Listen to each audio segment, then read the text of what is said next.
Почитувани колеги, за разлика од колегата Јован од СДС, јас ќе се обидам правно да ви објаснам каде вие грешите и со овие правни шпаги кои ги правите. Се сеќавам во еден разговор ми кажавте дека сте го предупредиле поранешниот председател Велјановски: пази Трајко, што правиш, преседаните ќе ви се удрат од глава, така и за вас важи истото. Ова е опасен преседан кој го правите. Имено релевантно случајот се 5 членови од деловникот, сите таксативно ќе ви ги наведам. Членот 184 став 2 вели: во постапка за донесување декларации, резолуции и одлуки, како што е оваа, соодветно се применуваат одредбите на деловникот за предлог закон во второ читање со задолжителна општа расправа. Тоа значи дека предлог закон во второ читање, одредбите од деловникот се релевантни и во овој случај.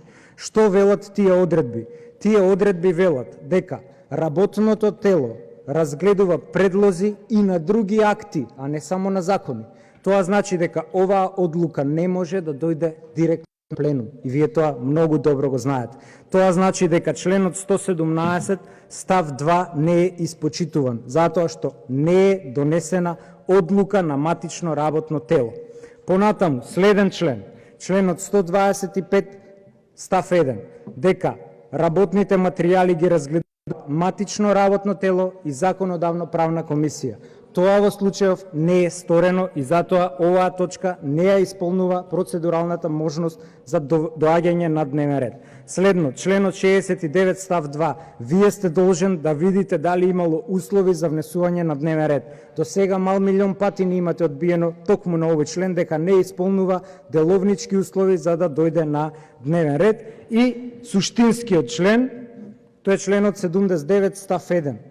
Еве ќе ви го прочитам за да не го парафразирам, членот 79 став 1, кој вие намерно не го гледате.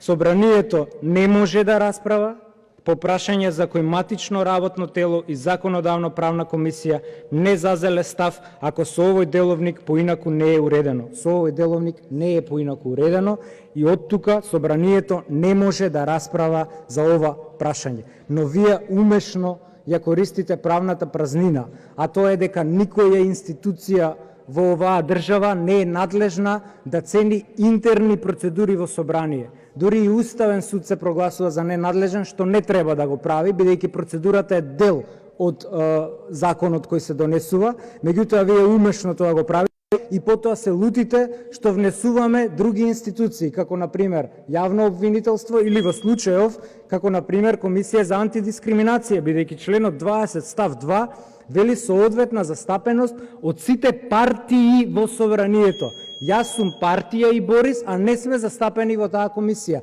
Било 13 члена, зголемете на 20 не ми е гале. Јас како пратеник имам право од партија да бидам застапен во таа комисија. Меѓутоа сите овие преседани еден ден ќе ви се удрат од глава.